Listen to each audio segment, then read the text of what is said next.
안녕하세요. 김어준입니다. 국정원 댓글 수사를 방해하기 위해 가짜 사무실, 가짜 서류를 만들어낸 국정원 사법방해 사건. 이 사건으로 인한 변정호 검사의 죽음에 대해 최근 일부 매체에서 윤석열 지검장의 책임을 거론합니다. 검찰 내부에서 업무 수행 중 발생한 일인데 지나치게 압박해 검사로서 마지막 자존심을 뭉갰다 하는 식입니다. 장례식장의 조문관 문무일 검찰총장에게 한 검사가 너희들이 죽였다고 고함을 질렀다며 검찰 내부 불만을 보도하기도 합니다. 이게 보수 매체의 과정이 아니라면, 그런 분위기가 실제 검찰 내부에 있다면 그런 사람들이야말로 그 죽음의 책임을 나눠 가져야 할 자들입니다. 검찰 자신의 고유 업무인 수사와 재판을 국정원이 방해하라고 검사들에게 시킨 공작 사건입니다. 자존심을 운운할 거면 검사에게 자신의 친정인 검찰을 속이라고 지시한 국정원을 거론해야죠. 국정원이 검찰을 병신으로 본 거 아닙니까? 어떻게 국정원을 규탄하고 국정원의 책임을 반드시 묻겠다고 하지 않고 그런 일이 다시는 없도록 사건의 진상을 철저히 규명하고 책임자를 처벌하겠다는 검찰 자신을 탓하고 앉아 있습니까? 못나고 비겁하게. 검찰은 자존심도 없습니까? 김어준 생각이었습니다.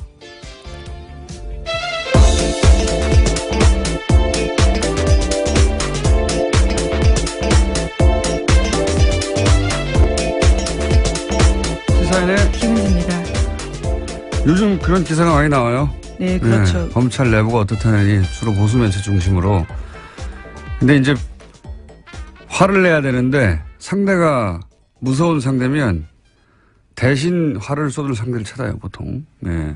저는 딱 이런 경우라고 보는데 국정원이 자기 친정인 검찰을 속이라고 파견 검사들에 시킨 거 아닙니까? 검찰을 병신 만든 거예요, 이게. 네, 위법한 지시라면 따를 필요가 없습니다. 이문정 검사건에서도 충분히 나오는데요. 무죄 구형했다가 지금 모든 것들이 다 무죄가 됐거든요. 위법한 지시를 따를 필요 없습니다. 근데 그 개개인 검사들이 무서워서 그랬다고 쳐요. 박근혜 정권 시절에 국정원에서 시키니까 개개인들은 그렇다고 쳐요. 하지만 이제 나중에 사정을 보니까 이제 이게 속이라고 한 것이고 진실이 드러났어요. 그러면 검찰이 화를 낼 대상은 박근혜 정권 그리고 그때 국정원을 향해 하는 건데, 그리고 자존심은 국정원이 그런 일을 검찰에게 더군다나 그걸 파견 검사에게 시켰다. 이럴 때 구겨져야 되는 거죠, 자존심이라는 게. 예. 근데 국정원이 이제 굉장히 막강한 상대고 또 두렵고, 그러니까 그냥 친정 식구들 뒤에서 욕하는 거 아니에요. 이게 자존심이 상하는 거지. 자기들끼리 검찰 순대고 욕하고 막 그런 검사들이야말로 제가 보기엔 국정원이 검찰을 무시해도 되는구나 하는 시그널을 주는 건 검사예요. 왜냐면은 국정원은 검찰하고 이런 일을 시켰는데 나중에도 자기들끼리 욕해. 앞으로도 그래도 되겠네? 이런 신호를 주는 거죠. 예.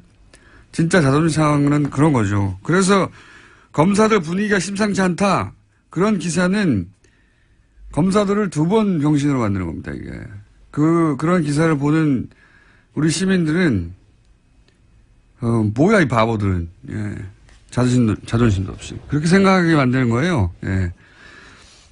바보 같은 일이라고 봅니다, 저는 정말. 어디다가 화를 내고 그래요? 자기들이 당해놓고, 자기들끼리 욕하고. 바보. 첫 뉴스는 뭡니까? 네, 도널드 트럼프 미국 대통령이 어제 방한 일정 마치고 중국으로 떠났습니다. 그러면서 어제 국회에서 연설을 했는데요. 주로 북한 인권 문제를 거론하면서 북한 체제를 비판했습니다. 32분 연설 중에서 24분을 여기다가 썼는데 중국과 러시아의 대북 압박 동참도 촉구했습니다. 하지만 당초 예상됐던 한미 자유 FTA 개정 필요성 등 통상 관련된 압박성 발언은 거의 나오지 않았습니다. 이건 사전에 맞춘 걸로 보여요. 그러니까 북한에 대해서 이제 뭔가 강한 군사적인 발언을 할까봐, 예. 우리로서는 계속 걱정을 했지 않습니까? 근데 이제. 오기 전까지 굉장히 강하게 트위터에다가 메시지를 썼기 때문에요. 걱정할 수밖에 없는 상황이었습니다. 우리 외교 라인에서 결사적으로 그걸 막고 싶었을 거고, 미국 쪽에서는 어쨌든 한반도 긴장의 현장에 가는 건데, 몇 개월 동안 발언했던 그 현장에 가는 건데, 뭔가 반드시 또 발언을 하긴 해야 되고, 그래서 그걸 이제 인권으로 포커스를 맞추자고 조율을 한 게 아닌가, 예. 저는 이거는 우리 외교라인을 칭찬해야 한다고 봅니다. 인권을 자기가 먹을 게 관심 있다고 20몇 분 동안 북한 인권에 대해서 발언했겠어요. 예. 뭔가 이제 강한 발언을 하긴 해야 되는데 그게 군사적인 것은 안 된다. 우리 쪽에서 막았고, 뭐게 하긴 해야 되겠는 거 아니냐 그랬더니 이제 인권적으로 간 게 아닌가 싶어요. 영문 연설문 읽어봤어요? 아니요. 한국말이 있는데 왜 굳이. 아니, 근데 어감이 다르니까. 네. 네. 대통령 연설 정도 되면은 문장이나 뭐 이런 메시지나 수준도 상당히 높고, 뭐 예. 명문도 나오기도 하는데 트럼프 연설은 좀 유치합니다. 내용도 그렇고. 예를 들은 것도 수준이 낮아. 예를 들면 뭐 한국 건축 기술 뭐 네, 그렇죠. 우러나면서 63 빌딩. 우리가 미국 가서 엠파이어 스테이트 빌딩을 보라. 미국의 발전상, 막 건축의 위대함 이런 거 그 미국 의회에서 연설했다고 해봐요. 그럼 하지도 않겠지만, 예, 아주 많은데 그런 거 하고 무관하게 이제 트럼프는 이번에 한국인들에게 점수를 좀 따고 왔다고 봅니다. 저는. 예. 아베를 무시했던 행동과는 다르게 여기서는 뭐 하여튼 최대한 맞춰주고. 네, 또 특히 군 위안부 할머니를 안아주는 영상이 굉장히 화제가 됐었는데요. 전반적으로 네. 한국 상황에 맞추고 돌발 상황하지 않으려고 그래서 불안했던 시민들의 호감을 전 남겼다. 예. 장사했다 자기도. 네. 사람 근본이야 변하겠습니까만은 우리 외교라인이 트럼프하고 트럼프 이 돌발적인 트럼프 누구 말도 안 듣는 트럼프에 대해서 사전에 여러 가지 프로토콜을 잘 조율했다. 이거 외교라인을 칭찬할 일이라고 봅니다. 저는 돌발 상황이 전혀 없었기 때문에. 반면에 일본은 이제 트럼프 가고 났더니 비판하는 기사가 이제 나오기 시작했어요. 예. 돈만 퍼주고 얻은 게 뭐냐. 특히 그 딸 이방카한테 거의 5천억 정도 되지 않습니까? 예. 네, 아이 그쪽에 투자를 하겠다라고 밝혔었죠. 골프장 이야기도 많이 나와요. 네, 어제 대놓고 자기 골프장 이야기를 했었습니다. 우리나라에서는 아, 그 네, 얘기했고 네. 일본에서요. 예. 자기 골프장 얘기하는 것도 웃기지 않습니까? 남의 나라에 와가지고 자기 골프장 잘하는 것도. 자기 골프장에서 한국 선수들이 1위를 했다라는 이야기였는데요. 포인트는 한국 선수 1위보다는 자신의 골프장이었던 것 같습니다. 그러니까요. 예. 참 희한한 사람이에요. 예.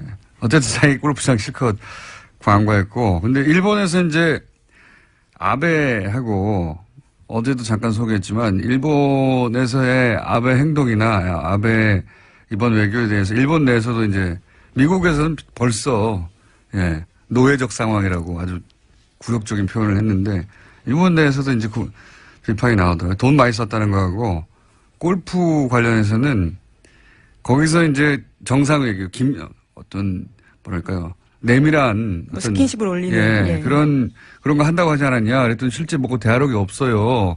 근데 그 이유를 보도한 매체가 하나 있어요. 그 골프 실력이 떨어져가지고 주로 벙커에 빠져가지고 넘어지는 영상이 또 화제가 됐습니다. 넘어진 것도 넘어진 거지만 원래 코스를 골프는 그 이동을 하는 동안 같이 다니잖아요. 그 사이에 옆에 사람이 없으니까 그때 대화하고 뭐 이런다는 건데 뻥 뚫린 곳에서 도청의 위험도 없는 곳에서 근데 벙커에 자꾸 빠지고 그러니까 코스를 같이 다니지 못했대요 대부분. 그래서 혼자 벙커에 자빠지고 급하게 가야 되니까 그런 영상이 나온 것이고 코스 대부분은 트럼프는 이제 마츠야마 그걸 모르시구나. 마츠야마 히데키인가요? 하여튼 골프 선수 있어요. 세계 랭킹사에. 대부분은 그 선수하고 다녔다. 이런 보도도 나오고 있습니다. 무슨 외교를 했냐 뭐 이런. 예, 재밌는 보도들이 일본 쪽에서도 나오기 시작했어요. 자, 다음 뉴스는 뭡니까? 네, 군 사이버사령부 댓글 사건과 관련해서 이명박 전 대통령의 지시가 있었다라는 진술이 나왔다는 보도입니다. 그제 검찰에 소환됐던 김관진 전 국방부 장관의 진술이라는 건데요. 특히 김 전 장관은 19대 대선을 앞두고 이뤄진 사이버사 요원 증편을 이명박 전 대통령이 시켰다라고 인정했습니다. 그럴 줄 알았어요, 저는. 이분은 가자마자 입을 열 줄 알았어요. 김관진 전 마지막 임무가 실장이었으니까. 전 실장은. 네, 박근혜 정부에서 실장이었고요. 예, 이명박 정부에서는 장관이었습니다. 굉장히 긴 시간 동안 중용됐잖아요. 정권에 그렇죠. 대해서. 그렇다는 얘기는 정권 입맛에 굉장히 잘 맞춘다는 얘기거든요. 예. 상황에 따라 얼마든지 바뀔 수 있는 분이라 저는 이분은 바로 보여줄 사람이 없잖아요, 이제. 본인을. 예. 바로 실토하는 게 뭐 하루도 안 걸렸는데 이제 줄줄줄 다 나오고. 예. 그리고 반면에 이제 남재준 전 국정원장도 예, 어제 출석했습니다. 예. 이분은 김관진 실장하고는 스타일이 좀 다르죠. 자신이 굉장히 거물인 줄 아는 스타일인데. 예. 예, 어제도 굉장히 거칠게 이야기하고 갔는데요. 네, 이분도 다임여입니다. 예.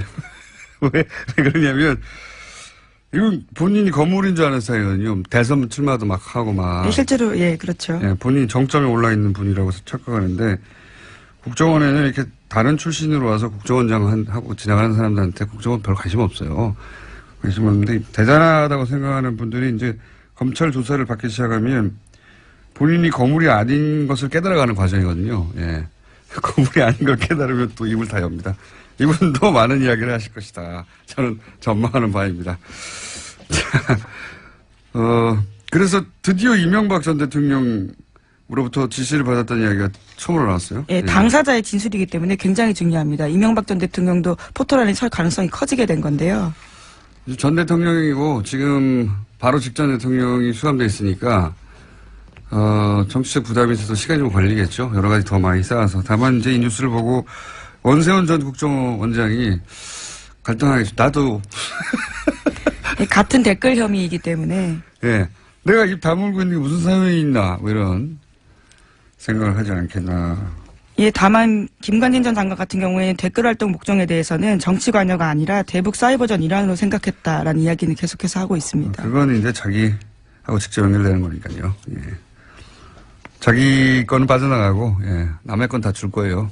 네, 그렇죠. 특히 그 70명을 뽑는 과정에서 호남 출신을 배제하라라는 이야기는 예. 대통령 지시였다라는 겁니다. 우리 편 뽑으라고 하면서 예. 특정 지역 출신들에 대해서 차별했다라는 이야기도 이런 했습니다. 건 빠져나가야 되거든요. 예. 선발할 때 자기 도장에 찍혀 있는데 시켜서 그랬다고. 예. 많이 생각하고 나오신 거예요. 예. 입을 원하는 건 다, 주실 분이다. 이분은 검찰에 원하는 건 거의 주실 분이고. 예. 네, 현재 구속영장 청구하겠다라고 검찰이 밝혔는데요. 또 영장 실질이 있고 난 다음에 어떻게 또 진술이 더 자세히 될지 또 봐야 될 것 같습니다. 자기를 지켜줄 사람이 없어요. 예. 남재준 전 국정원장도 스타일은 다르지만 다 주실 것이다. 자, 다음 뉴스는 뭡니까? 네, 검찰이 현재 박근혜 정부의 국정원 특수활동비 관련 수사를 진행하고 있는데요. 돈의 사용처를 추적 중입니다. 이와 관련해서 그중에 일부가 최순실 씨에게 건너갔을 가능성도 주목하고 있는데요. 관련된 보도를 어제 JTBC가 했습니다. 최순실 씨가 지난해 독일 도피 직전에 머물렀던 서울 강남의 아파트 전세금도 모두 현금으로 냈다라고 하는데요. 1억 5천만 원 보증금에 월세 750만 원이었습니다. 그런데 이때도요, 현금 다발을 냈는데 당시에 최순실 씨 계좌에서 돈이 빠져나간 흔적은 없다라고 합니다. 그 돈 일부가 최순실 씨에게 갔거나 혹은 그 돈의 관리 자체를 최순실 씨가 했거나 하는 추정이야 대한민국에 사는 사람들은 다 하는 거 아닙니까? 네, 다 하는데 그 중에서 이제 이게 그거겠죠. 9월 달 2억을 갑자기 가져오라고 한 정황이. 네, 2배로 늘렸었습니다. 네, 대체 뭐냐. 아마 이런, 아파트 전세금을 갑자기 내고 가려고 하는. 근데 이제 이 거래를 드러나지 않게 하려고 현금으로 하는 게 아닐까. 이런 추정을 하게 되는 정황인 거죠. 예.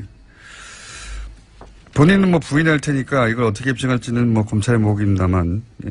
그런 정황이 하나 나왔다. 네, 그런 정도 뉴스입니다. 예. 자, 지금 5분이 남았네요. 한 2개. 네. 2개 정도 할 수 있을 것 같습니다. 2개 혹은 3개. 다음 뉴스는 뭡니까? 네, 박근혜 정부 국가정보원에서 46일간 단식한 세월호 유가족 김용호 씨의 동향을 수집하고 또 어버이연합의 세월호 규탄 집회를 했다라는 사실이 공식적으로 밝혀졌습니다. 어제 국정원 적폐청산 TF가 밝힌 내용인데요. 국정원의 세월호 여론조작 및 사찰 의혹 조사를 심사한 결과를 발표했습니다. 이건 계속 나왔던 뉴스인데 다시 한번 확인되는 거죠. 예. 아주 공식적으로 이제 인정이 된 건데요. 네. 국정원 스스로 그것을 밝힌 겁니다. 그러니까 이제 매체에다가 기고도 하고 기자회견도 시키고 뭐 시위도 시키고 온라인 활동도 시키고 그리고 그때 당시 크게 문제가 됐던 뭡니까 그 치킨 사들고 폭식투쟁, 속칭. 예. 예. 그 사람으로 할 짓이 아닌데 굶고 있는 유가족 앞에서 음식을 먹는 식으로 일부러 조롱을 한 행동들입니다. 일베의 유저들이. 근데 일베 뒤에 누가 있는 거 아니냐. 예, 그런 얘기도 그때 나왔었는데 국정원이 그런 활동들 배후에 있다. 라는 의심에 대해서 일부 정도 밝혀낸 거죠. 예. 네, 또 김영호 씨 같은 경우에 단식하다가 병원에 입원했었는데 병원장과 주치의 등을 상대로 김 씨 관련된 정보도 국정원이 확인했다라고 합니다. 그러니까 민간인 사찰 의혹까지도 확인된 거죠. 국정원은 뭐 안 하는 게 없어요. 예. 그리고 국정원이다 하고 가서 뭘 묻는데 대답하지 않는 사람도 거의 없습니다. 국정원이라고 하는데. 저는 안 해요. 자, 다음 뉴스는요. 물어봤나요? 저는 안 합니다. 네. 검찰이 탁현민 청와대 행정관을 공직선거법 위반 혐의 등으로 불구속 기소했다고 밝혔습니다. 문재인 후보가 지난 5월에 문재인 후보의 육성 연설이 포함되었던 2012년 대선 로고송이 선관위에 신고되지 않은 채 스피커로 나갔다라는 점인데요. 해당 행사는 지난 5월 달에 있었습니다. 청와대는 법과 절차에 따라서 결과를 지켜보겠다라면서 원론적 입장 내놨습니다. 이거는 보도가 좀 엉터리가 된 부분이 있어서 제가 해설을 잠깐 하자면 제가 선거법을 좀 압니다. 제가 6년 전인가요? 그때 선거법 관련 재판을 제가 아직도 받고 있습니다, 현재. 그렇기 때문에 좀 아는데, 탁현민 씨 경우는 이제, 내용이 이거예요. 간단하게 얘기하면. 프리허그 이벤트를 했는데, 그때 마지막 퇴장 음악으로 2012년 때, 로고송을 틀었다. 퇴장하는 장면에서. 그러니까 그 순간 그거는 프리허그 이벤트가 아니라 선거운동이다. 이런 논리를 적용한 거거든요. 그걸 틀었기 때문에. 그리고 선거운동이면 그때 쓰인 확성장치는 사전 신고를 해서 딱지를 붙여야 돼요. 이걸 어기면 과태료 50만 원. 예. 일단 과태료 50만 원짜리 하나 있고요. 법조인이신데요. 이 사실 건은 굉장히 작은 건 과태료 50만 원인데. 그리고 그 무대는 행사를 진행하는 곳에서 설치했거든요. 예. 근데 그 무대를 공짜로 사용했다 이겁니다. 그러니까 선거운동이라고 보는 순간부터 뭐 종편에서는 금품을 수수했다 뭐 이런 식으로 보도했는데 이건 일부러 그렇게 보도하는 거예요. 종편은. 청와대 엿먹으라고. 근데 실제 내용은 뭐냐면 남이 설치한 무대에 올라갔으면 돈을 내야지. 선거운동이니까. 다 연결된 거예요. 그런데 돈 안 냈으니까 금품을 수수한 것과 마찬가지다. 이런 논리예요. 예. 실제로 금품을 수수했다는 게 아니라. 선거법 자체가 이제 주목구 부분이 많아요. 근데 이제 뭐 그건 제가 따질 일이 아니고 이 경우는 매우 엄격하게 적용했다. 아주. 예. 하고 싶은 말은 많지만. 여튼 나머지는 법정에서 다 틀린 일이고 사건 자체는 그렇습니다. 예. 하나 정도 더 하고 넘어갈까요? 제목 정도? 네, 트럼프 대통령의 대선 당선 1주년을 앞두고 치러진 버지니아, 뉴저지 주지사 그리고 뉴욕시장 선거 등에서 참패했습니다. 공화당이 참패한 결과가 나왔습니다. 그렇군요. 예, 이제 이게 내일 중간 선거가 있거든요. 예. 그러면 이제 공화당이 트럼프하고 같이 가느냐 아니냐 여기에 따라서 매우 중요한 지표가 되는 거죠. 안 그래도 공화당 쪽에서 트럼프가 불안하기 때문에 트럼프 간판으로 선거하면 이길 수 있는가. 예, 그런 걱정들을 하고 있는데 지금 이 트럼프가 진 버지니아 뭐 이런 데가 경합 스윙 스테이트라고 경합주. 예, 민주당이 이겼다 공화당이 이겼다 하는 곳인데 여기서 이제 민주당이 크게 이겼다. 예. 네, 그렇죠. 당장 그래서 버지니아주 공화당 하원 의원들 같은 경우에는요, 민주당의 버지니아 압승은 백악관에 대한 거부로 판단된다면서 트럼프 대통령에 대한 공격을 시작했습니다. 그러니까 거리두기를 해야 되는군요. 예, 이럴 경우에. 그러면 이제 내년에 트럼프의 운명이 이 지방선거와 관련해서 크게 갈릴 수도 있습니다. 어떻게 될지 모릅니다. 예. 네, 물론 트럼프 대통령도 거리두기를 같이 했습니다. 해당 후보의 패배는 자신이 내세운 것을 받아들이지 않았기 때문에 졌다라는 이야기를 트위터에 썼다고 합니다. 원래 트럼프 대통령은 자기가 잘못했다는 트윗을 하는 적이 없어요. 다 지 탓이다. 바로 직전까지는 그 사람만 응원하고 그랬어요. 트윗으로. 네, 그렇죠. 트위터에다가 썼습니다. 버지니아를 완전히 새롭게 뒤바꿀 거다라는 식의 이야기를 썼는데요. 네네. 결과가 나오자 바로 또 거리뒀습니다. 내 말을 안 들어서 이렇게 됐다고. 예. 자, 여기까지 하겠습니다. 시사인의 김은지였습니다. 감사합니다. 말도 많고 탈도 많은 코너. 네. 그러나 절대 없어지지 않는 코너. 더불어민주당 안민석 의원 나오셨습니다. 네, 오산 비행장이 오산했다고 생각하면 오산입니다. 오산 출신 내리사선 안민석 의원입니다. 자유한국당의 김성태 의원 나오셨습니다. 안녕하십니까? 예, 안녕하세요. 김성태 의원입니다. 이번 국정감사에서 네이버는 우리 국민들에게 핫 이슈로 이렇게 떠올랐습니다. 갑자기 네이버를 또. 제가 이 이야기는 예. 이제 안민석 의원이 이 방송을 통해서 늘 뭐 엄청난 이슈를 이렇게 던지는 경우가 많았는데 예.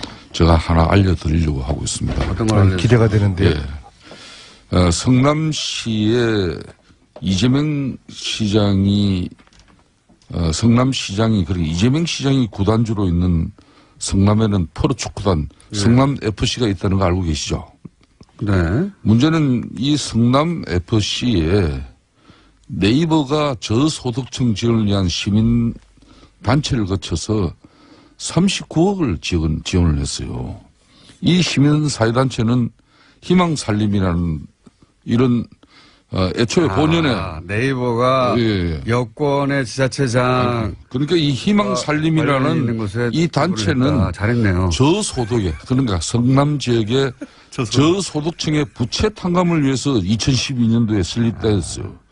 그런데 그러면 이 저소득층의 부채 탕감을 위해서 이렇게 뭐 해외 지원을 받는다든지 그러면 그렇게 용도가 쓰여져야 되는데 네이버로부터 이게 돈을 39억을 받아가지고 40억을 받아가지고 이 본업보다는 이 성남 FC 그러니까 스포츠단 광고비의 대부분 이 기금을 사용을 했어요. 이 성남 FC는 지난 3년간에도 이 시민사회단체를 포함해가지고 두산이라든지 농협, 차병은 이런 기업에서도 총 166억을 후원 수입을 올렸어요.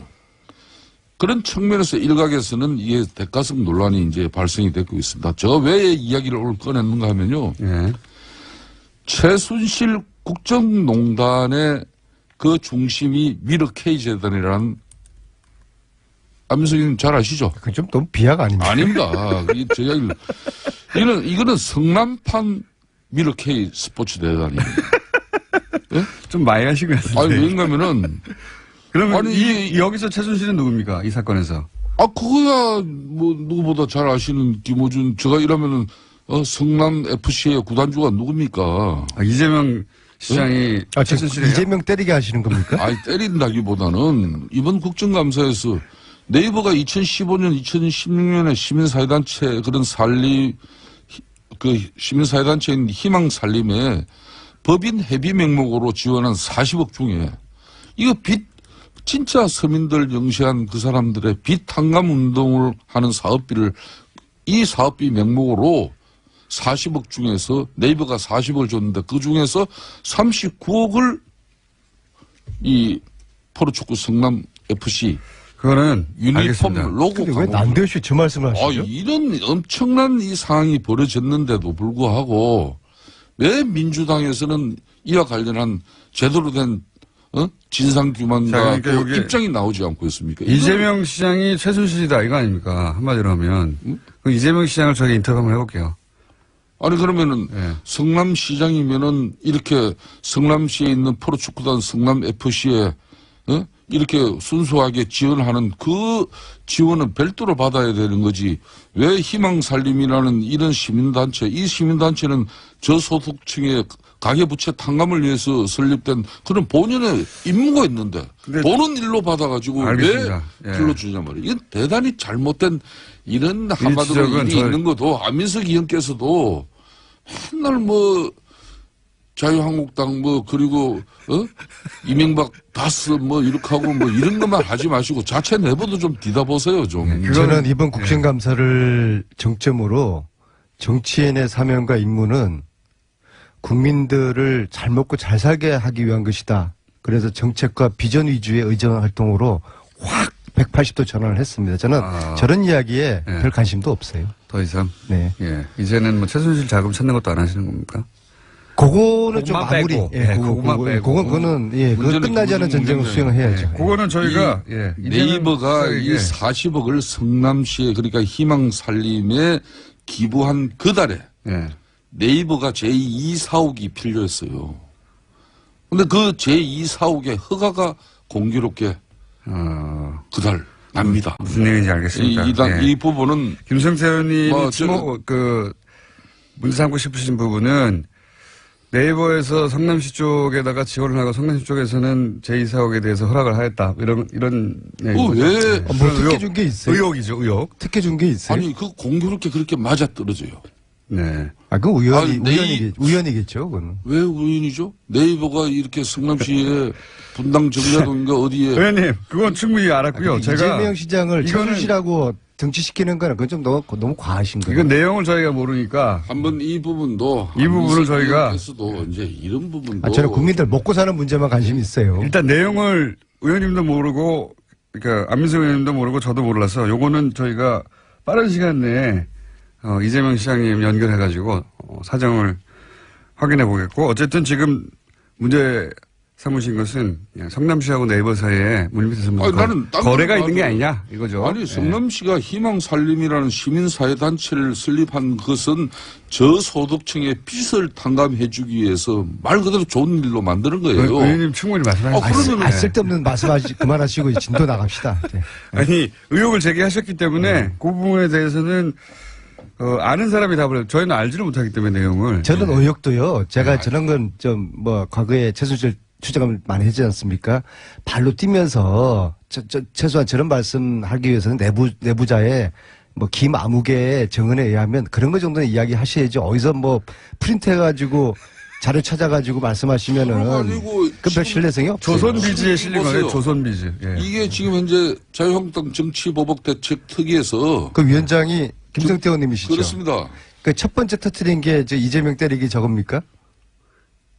이 이전에 훨씬 있어요. 더 있어요? 더 있는데 지금 현재 이재명 시장도 우리 국민들이나 경기도 성남 시민들이 생각할 때는 정말 좋은 일로 이런 희망살림이라는 시민사회단체 만들었으면 거기에 걸맞는 한마디로 단체로 운영이 되게 해야지 왜 이러면 돈은 그쪽으로 들어가게 해가지고 의원님. 실질적으로 사용처는 의원님 10분 동안 그 얘기만 하셨는데 알아들었습니다. 성남 구단의 FC에 사용하면 이건 편법적인 상황이 아니에요. 이런 거는 자꾸 이러시면은 김성태 의원님이 일각에서 지금 떠도는 안민석 경기도지사 출마설 관련해가지고 저를 좀 키워주려고 한다고 그렇게 오해를 받아요. 이제 그만하셔요. 내가 안민석이를 도와줄 일이 없어요. 내가 왜 도와줘요?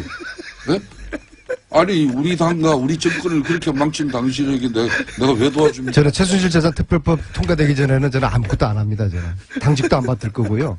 하라고 그래도 안 할 거예요. 그거 다 끝나도 당직 맡을 수 있으시겠어요? 아니 지금 왜 김호중 공장장이 이 문제가 이번 아니 최순실 재산 몰수 안 할 겁니까? 민주당이 얘기했어. 김성태 의원님 알겠습니다. 제가 꼭 이재명 시장한테 물어보겠습니다. 공장장 최순실 재산 몰수 안 할 겁니까? 그렇게 하시니까 국민의당에서 고발하는 거 아닙니까, 의원님을. 아이고. 국민의당 괴롭힌다고. 세 번째 고발당했는데요. 저는 이번엔 제가 왜 고발당하는지 모르겠어요. 아마 그분들도 저를 왜 고발했는지 이유를 모를 거예요. 안민석 의원님 제일 만만하니까 막 하는 겁니다. 아니, 그리고 제가 꽉 이런 거 하시기 어려운 거죠. 김성태 예. 의원님이 안민석 때문에 정치 인생 망쳤다고 말씀 지난번 하셨잖아요. 저는 이렇게 보면은 뉴스공장 때문에 제 정치 인생이 굉장히 많이 꼬였어요. 꽃 피웠죠. 고발도 많이 당하고 이번에 국민당이 고발한 이유는 네. 전 제가 볼 때는 안철수의 복수라고 봅니다. 본인은 적폐청산은 정치 보복이라고 말씀하셨지만은 안민석에 대한 복수를 좀 중간에 왜 느꼈어요. 의원님한테 복수를 합니까? 이것도 뉴스공장 때문에 그런 거 아니에요.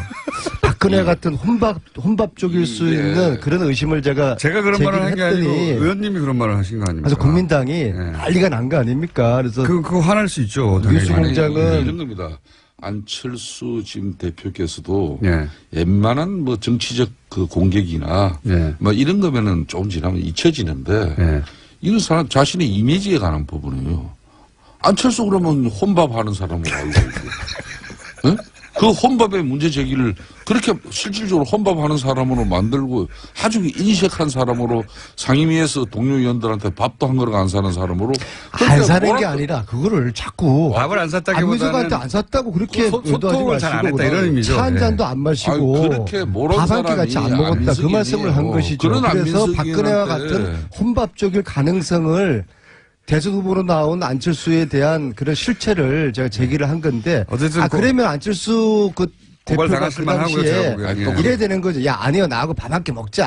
아유 뭐 그런 가지고 그러냐 이렇게 하는 게 정상인데 그걸 갖다가 방심위에 제소를 했잖아요. 한 번도 그래서 고발당하시겠네요. 뉴스공장이 김호준 공장장이 징계 먹었잖아요. 그러니까 처음 안철수 제가 한 말은 아니에요. 안철수 대표는 뉴스공장이 지난 징계를 2월 달에 먹었잖아요. 혼밥 문제를 갖다 안민석 의원이 제기하고 그 이후에 안철수 후보가 최순실 사태에 또 침묵했다는까지 그것도 이제 고발당했죠. 그 고소당해서 그게 이제 응? 그건 무혐의 나오잖아요. 무혐의 나왔잖아요. 수원지검의 그러니까 판결문이 뭐냐면은 예.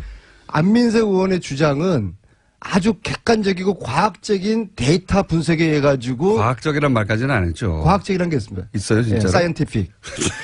그래서 그게 아니, 이제 안철수 대표한테는 속기록을 검색해보고 한 말이다 이런 말이죠. 예. 그러니까 지금 안민석 화가 난 거예요. 그래서 안철수 저한테 의원은 화는 날만 하죠. 예. 무차별 정치 복수를 지금 하는 겁니다. 그러니까 안철수 의원이 지금 어떤 힘들어 죽겠어요. 상황이면요. 그 당시에 혼밥 뭐 그런 문제를 가지고 이렇게 살짝 던져놓은 돌 하나가 결과적으로 국민의당의 대선 플랜을 꼬이게 만드는 그런 파장을 일으켰어요. 그랬습니까? 결과는 또 지금 당내 분란에 항상 이게 소재로 또 등장합니다. 그러니까 어찌 보면은 더 큰 파장을 만드는 옛날 얘기 게 그만하시고 이제 최순실도 그렇고 김관진 남재준 안철수도 그렇고 내가 이 말씀합니다. 내가 누누이 말하지 않습니까?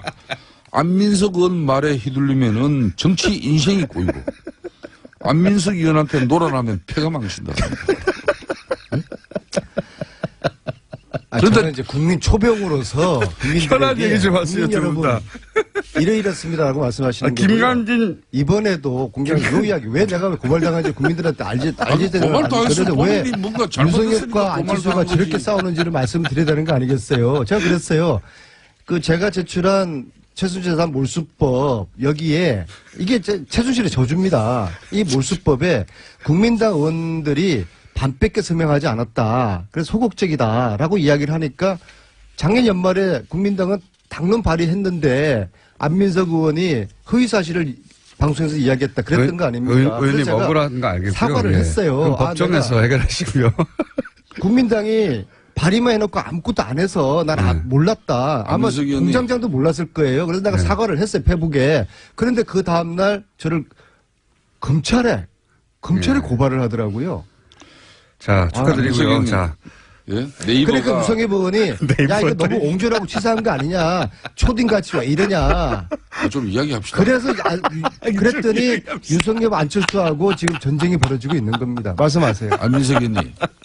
고발 당해보세요. 왜? 심정이 어떤지. 네이버. 왜 네이버가 네이버 또 성남시 분당구 정자동에 이 처음부터 사실인 것이 제2 사업을 이렇게 짓고자 했는데 그런 측면에서 왜 희망살림이라는 그런 알겠습니다. 시민단체를 통해서 알겠습니다. 네이버가 40억을 쏘아줄까요? 똑같은 걸 또 읽으시면 어떻게 합니까? 세 번째. 그런 진실도 좀 밝혀보세요. 알겠습니다. 제가 꼭 이재명 이야기는 이제 그만하시고. 아니 안철수 대표님 얘기는 이재명 그만하시고요. 이제. 시장하고 동업자입니까? 좋아하죠. 이제 그만들 훌륭하죠 하시고요. 이재명 시장. 그럼 자신들이 이런 문제 있는 거는 말 안 하고 제가 물어보고 제가 다음 주에 말씀드릴게요. 진도를 좀 나가주면 예, 두 분이 충분히 하셨어요. 자, 안철수 복수 인정하십시오. 그만하시고 이제 김관진 전 국방장관 예, 일단 그부터 해야 되겠군요. 어쨌든 한미 정상회담이 있었지 않습니까? 한마디씩 총평 좀 해주시면요. 저는 이번에 트럼프 대통령 방안에 따라 가지고 특히 어제는 국회 연설이 있었습니다. 네. 그동안 뭐 트럼프 대통령이 입만 열면은 논란이 되지 않았습니까? 그래서 이번 국회 연설을 앞두고도 상당히 염려를 하는 의원들이 많았어요. 그런데 어제 트럼프 대통령이 취임한 이후에 뭐 지금 현재 자기네들도 그렇고 언론들도 최고의 연설을 하지 않았나 이렇게 평가가 이루어지고 있죠. 우선 메시지 자체가 그 어느 때보다도 정제되면서 힘이 있었습니다. 그러니까 막말이 전혀 여기는 섞이지 않았다는 것이죠. 특히 한국에 대한 애정, 그러니까 한국의 성장, 발전, 그리고 심지어 미국을 석권하고 있는 그런 여성 프로 골퍼들에 대한 칭찬에서부터 또 한국 작가들이 연간 4만 권에 이르는 책을 저술하고 있다는 그런 측면에 참 그런 이야기를 이렇게 곁들이면서 하는 걸 보고 많이 준비했구나. 반면에 북한에게는 한국이 이렇게 이룩한 기적에 빗대서 강력한 경고를 한 방 날렸습니다. 뭐 그런 측면에서 또 굳건한 한미 동맹을 뭐 재확인할 수 있었던 그런 자리이기 때문에 저는 큰 의미가 있었다고 봅니다.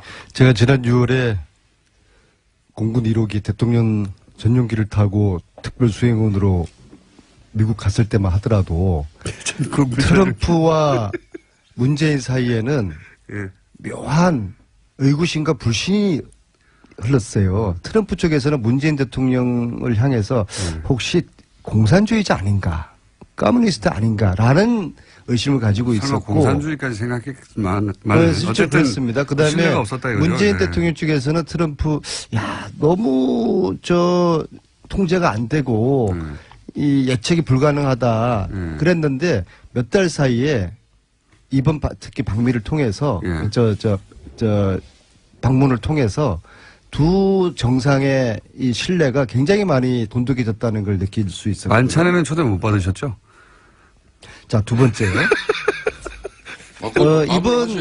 이번 만찬은 이번 이 방문은 한미 동맹 관계를 확실하게 보여주었다. 알겠습니다. 그래서 네. 코리아 패싱 이런 이야기가 이제 사라졌다. 네. 그래서 앞으로 우리 그 국회에서도 여야가 이제 정쟁 그만하고 초당적으로 이런 안보 문제 미국 가가지고 전술핵 배치해달라고 비굴하게 그런 사정하면 안 되죠. 안보 문제만큼은 한 목소리가 여야가 내야 되지 않겠습니까? 말씀은 왜 그렇게 야당이 하면서 좀 예? 분발하시고 좀 잘 하셔요. 안민석 의원님 네. 참 여기서는 말이야 안보 말씀은 문제만큼은 그렇게 초당적으로 하면서 협력하자고요. 제1당의 당대표의 방미 활동에 대해서 비열하게 이렇게 표현을 한다는 게 어떻게 그러니까 이 교통방송이 맨날 방송윤리심의위원회에서 제소가 당하는 거예요. 언제까지 안민석 의원은 맨날 고발이나 당하고 본인만 고발 당하면 되는데 이 방송까지도 고발이 당한단 말입니다. 그런 거 언제까지 그럴 거예요? 김성태 의원님은 다 좋은데 한 가지 도드라진 예. 아주 단점 하나가 있어요. 이거 꼭 고쳐야 됩니다. 저만 보면은 목소리가 이렇게 높아집니까? 아니 나는 목소리도 높아질 일도 없고 앞으로 이제 그러면 굳건한 한미동맹은 민주당이 목소리 높였어요. 저희들은 목소리 죽일게요. 미국에 갈 일도 없지 그러면은. 그렇게 하시겠습니까? 네. 예? 네. 초당적으로 협력하죠. 예. 김성태 안민서부터 안보 문제만큼은 그렇죠. 서로 협력하죠. 사드 유지하고 네. 예? 지금 두 분이 당을 사드하고는 전혀 또 네. 별개 말씀인데 왜 또 사드 사드 이야기를 유지하면서 꺼내십니까? 북한의 핵미사일 제거하기까지는 사드가 강력하게 필요 북한 없는 제재 대한민국을 압박해야죠. 사드가 필요 없는 한반도를 만들어야죠. 네. 이제부터 우리가 중국 러시아하고의 관계도 잘 만들어 가고 두 분이 초당적 협력을 거론할 만큼 긴장을 당을 한반도 대표하지는 전쟁을 않는데요. 원하시는 건 아니잖아요. 그렇죠. 북한의 핵미사일을 제거하고 한반도가 평화롭게 왕래될 수 있는 그런 국가체제를 서로 갑시다. 그런데 지금 민주당 입장에서는 지금 북한의 핵미사일이 당장 위협이 되니까 그냥 평화라는 그 단어 앞에 핵과 미사일을 덮어버리면은 그게 어떻게 평화고 안보입니까? 이걸 지적하는 거예요. 이런 논의는 국내에서 하고 미국 가가지고 엉뚱하게 사고 치고 돌아오고 그러지는 마시고요. 의견은 다를 수가 있잖아요. 국내에서 이야기하고 그다음에 좋은 의견 도출해가지고 이 안보 외교만큼은 우리 초당적으로 협력하자고요. 그러니까 지금 그리고 오늘 한반도 전쟁을 원하는 건 않잖아요. 지금도 안민석 의원님 북한의 핵 잠수함이 그리고 핵 항공모함이 3척이나 와서 북한의 핵과 미사일을 제거하고 제재하는 압박의 수단으로 지금 동원되고 있습니다. 그렇기 때문에 여기에 우리도 특히 문재인 정권이 어떤 경우도 북한의 핵과 미사일이 그리고 핵이 폐기되기 전까지는 개성공단을 그 이전에 가동한다든지 건강상 관광을 또 미리 시작한다든지 그러니까 자한당은 무조건 이런 일은 북한을 없도록 하세요. 비틀고 조르고 압박하자고 하는데 물론 그거 필요합니다. 또 한편으로는 대화를 끊임없이 해야죠. 투체력으로 가야 되는 거죠. 북한하고. 이건 어떻습니까? 김관진 전 국방장관이 사이버사 증원이 이명박 대통령 지시였다고 했는데 이렇게 되면 이명박 대통령도 책임을 피할 수 없게 된 거 아닙니까? 간단하게. 이명박 MB가 무상급식 먹을 날이 머지 않았죠. 저는 크리스마스를 넘기지 않을 거라고 보고요. 특히 저는 이제 제가 그냥 추측에 정윤회가 유일하게 형님이라고 불렀던 김관진 국정농단 과정에서 어떤 역할을 했을까? 끊임없이 제기되는 MB뿐만 아니라 박근혜 정권에서도 역할을 했을 것이다. 최순실이가 어떤 무기와의 무기 거래 이런 이야기들이 저는 김관진의 커넥션 이 부분을 검찰이 이 부분을 최순실, 김관진 무기 거래 이 부분을 검찰이 저는 김관진을 구속시켜야 된다 봅니다. 그 안민석 의원님, 영장은 청구됐습니다 이미. 예. 제가 이참에 한 말씀 드리겠습니다. 그런데 판사들이 예? 판사들을 믿을 수 없다기는 좀 그렇지만요. 고발당하신 입장에서 그런 말 하시면 안 되고요. 아니, 그리고 말이에요. 법정에 쓰실 텐데. 지난번에 이영은 부장판사 있지 않습니까? 이재용의 그 주심판사를 맡아서 그것도 역시 제가 뉴스공장에서 그 사실을 이영은 판사의 장인이 최순실의 후견인이다. 그래서 하루 만에 판사가 바뀌지 않습니까? 근데 그 판사가 지금 누구를 지금 안민석 의원님. 주심 판사입니다. 예, 누구의 주심 판사냐면요. 예. 우병우입니다. 우병우. 예. 저는 이게 이해할 수가 제가 없어요. 한 말씀 드리겠습니다. 네. 조금 전에 이제 전직 대통령 이명박 대통령을 이제 국가가 주는 밥을 드실 때 다 됐다 이제 이런 얘기를 하셨는데 제가 그냥 무상급식이라고 그러니까 표현했습니다. 저는 그래요. 차라리 그러면은 이명박 전 대통령에 대해서 이 댓글과 관련해 가지고 정확하게 이 정권이 당신을 갖다 구속시키겠다. 만천하에 선언하세요. 제가 왜 그런가 하면은 예. 어제도 정말 저희들이 볼 때는 억울하고 정말 가슴 아픈 그 죽음이 어제 발인이 이루어졌어요. 그러니까 변창훈 검사입니다. 또 지난 30일에는 정모 변호사로만 알려진 국정원의 변호사. 오직하면 우리 사회가 그분의 조남자도 이렇게 알 수 없는 그런 정모 변호사의 그 안타깝고 억울한 죽음. 제가 파악을 했어요. 그분의 성함이 망인의 성함이 정치호입니다. 정치호 변호사의 그 또 안타까운 죽음에 대해서 그 죽음이 왜 이루어졌겠습니까? 아니 고인들의 죽음은 안타깝지만요. 국정원 댓글 수사로 인해서 국정원 원장을 구속시켰으면은 국정원 원장이 그걸 책임지는 것이지 또 더 나아가서 MB에 대해서 그 최종 종착역이 목적은 무상급식을 무료로 드리는 그 이유로 하면은 그렇게 바로 가서 왜 주변에 이 참 힘없고 이 정말 시켜서 할 수밖에 없었던 그 상황의 공직자들을 죽음으로 내보는 국정농단에 한마디로 부역했던 살인정치, 보복정치 국정농단에 부역했던 검사나 변호사 관련자들은 자살할 게 아니라 자백을 해야 되는 것이죠. 이 변창훈 검사 사망 사건은 문재인 독재가 홍위병을 앞세운 대통령 정치와 친문 독재를 넘어서 살인 독재로까지 치닫고 있는 이런 엄청난 사건이에요. 그렇기 때문에 저는 지금 이 순간부터 6개월 동안 이 정치 보복, 오로지 보복을 위한 정권으로 이렇게 국민들이 각인할 정도의 아니 국민들이 국정운영은 국민들의 70, 80%라고 원하는 적폐청산 했다고 해서 독재라고 이게 독재입니까? 아니 적폐청산이라는 국민들이 원하는 걸 하면 독재. 아 좋아요. 적폐청산이라는 이름만 그렇게 내걸고 그 내용은 사실상 보복이고 또 정치 사찰이고 그러면 안 되잖아요. 저도 MB의 구속을 원하시는 거예요? 저는 김성태, 안민석 의원. 구속을 원합니다. 원하면 정말. 차라리 MB로 가라 이거예요. 왜? 아직도 제목이 정해지지 않은 코너입니다. 네. 노회찬 대표 코너도 한 달 걸렸습니다. 제목 정해지는데. 박지원 전 국민의당 대표 나오셨습니다. 안녕하십니까. 안녕 못합니다. 네. 적대적 이 방송에. 적대적 방송에 나오고 당을 부숴버리는 방송에 출연을 자제하라고 하는데 오늘 제발 우리가 우호적 방송을 하고 네, 알겠습니다. 재건하는 그런 TBS 김어준 공장장이 되기를 바랍니다. 하지만, 안 그러면 오늘이 마지막입니다. 그렇게 될 것 같지는 않고요. 마지막에. 약간 떨었군요. 네, 떨었습니다. 자, 근데 대표님이 직접 그런 얘기 하셨잖아요. 바른정당 통합 얘기하는 건 안철수 대표가 저희가 있는 거라고. 제가 한 말이 아닙니다. 저는 제가 한 말도 잊어먹는 경우가 많아요. 불리하면 잊어먹는데 사실 그렇잖아요. 네. 어제도 제가 그 유남석 헌법재판관 청문회 하면서 얘기를 했는데 아니 제 눈에는 6개월 전부터 바른정당은 11월에 깨진다. 네.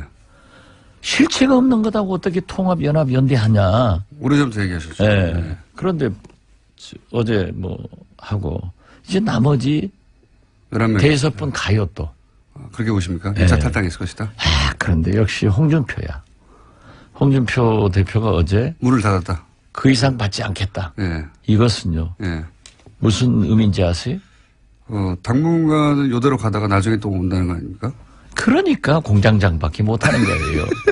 최소한 저처럼 예. 대표이사를 하려면은 예. 수를 봐야 돼요. 그게 무슨 수입니까? 더 이상 오면은 예. 김무성 대표의 힘이 너무 커지는 거예요. 아하. 그러면 안 되겠다. 그러니까 김무성이 지금 김무성파가 전에 많이 가 있잖아요. 그렇죠. 이미 가 있죠. 그러고 13명. 자기는 서청원 대표 등 대법원 문제가 있으니까 예. 더 힘을 잡아야 되는데 김무성 힘이 너무 커지면은 자기가 죽을 수 있다. 무서운 친구예요. 그러나 그러한 계산은 통하지 않습니다. 어차피 대여섯 명 더 가고 제 말대로 제가 점쟁이 아니에요. 제 말대로 틀릴 때도 있습니다. 중요한 거. 점쟁이가 100% 다 맞춰요? 요거는 분명하다. 예, 보시기에. 저는 앞으로도 5, 6명 더 가서 예. 김무성 전 대표가 당을 장악하게 될 것이다. 그것은 모르죠. 그런 시도가 있을 것이다. 아니, 최소한. 그러한 것을 흐름이 있을 거고 또 그런 계산을 김무성도 할 거고 홍준표 대표는 그런 방어 본능이 작동되고 있다. 저는 네. 그렇게 봅니다. 저도 그렇게 생각합니다. 사실은. 남이 얘기하면 그렇게 생각한다고. 아무것도 모르면서. 아무것도 모르겠어. 그러니까 적대적인 맨날 안철수 대표나까지 말이지 무슨. 주적은 어디예요? 네. 제가 아까 방송 들어가기 전에 모르신 것도 좀 알려드렸잖아요. 네, 그것은 몰랐는데 때때로 도움이 돼요. 도움이 돼요. 자, 서로 때때로 도움이 되는 적대적 관계. 근데 저희가 있다고 하신 건 뭡니까? 저희라기, 나쁜 의미라기보다 하여튼 의도가 있다. 예. 그 정도 생각하세요. 제가 얘기해볼까요? 아니, 제가 생각하고 말하고 싶은 것을 다 말하면 공장장 하지 대표이사 하겠냐고요. 이거 아닙니까, 이거? 새로운 3당 합당을 꾸미는 게 아니겠습니까? 안철수 대표가. 글쎄요, 전 모르겠어요. 예를 들어, 이제 그런 얘기들을 많이 하더라고요. 바른정당에 이제 잔류한 분들도 이렇게 흡수하고 또, 자유한국당에 또 성향이 좀 유사한 분들을 이렇게 합쳐가지고, 예, 그쵸? 그래서 지금 호남의 베이스인 국민의당으로는 차기 대권 안 된다. 좀 더 큰 그림을 그리자. 이런 구상 아닐까요? 예. 그런 구상은 할 수 있겠죠. 예. 그리고 그 구상을 저희라고 표현하신 거죠? 호남만 가지고도 예. 안 되지만은 호남을 빼고도 안 되니까 예. 외연 확대를 하는 것은 바람직해요. 예. 그렇지만 저하고 김무성 대표하고 굉장히 가깝습니다. 예. 그렇기 때문에 정치적 협력은 할 수 있지만은 정체성이 너무 다르기 때문에 당을 함께 할 수는 없어요. 예. 그러한 것을 우리 국민의당 의원들이 잘 생각하고 제 생각에 옳다 하는 사람들이 일로 확산 되고 일론 있습니다. 국민의당 내에서요. 예. 그건 아니지 않느냐. 당의 정체성을 그렇죠. 버리고 네. 어떻게 확산하느냐. 그렇죠. 그럼 다른 당이 되는 것이다.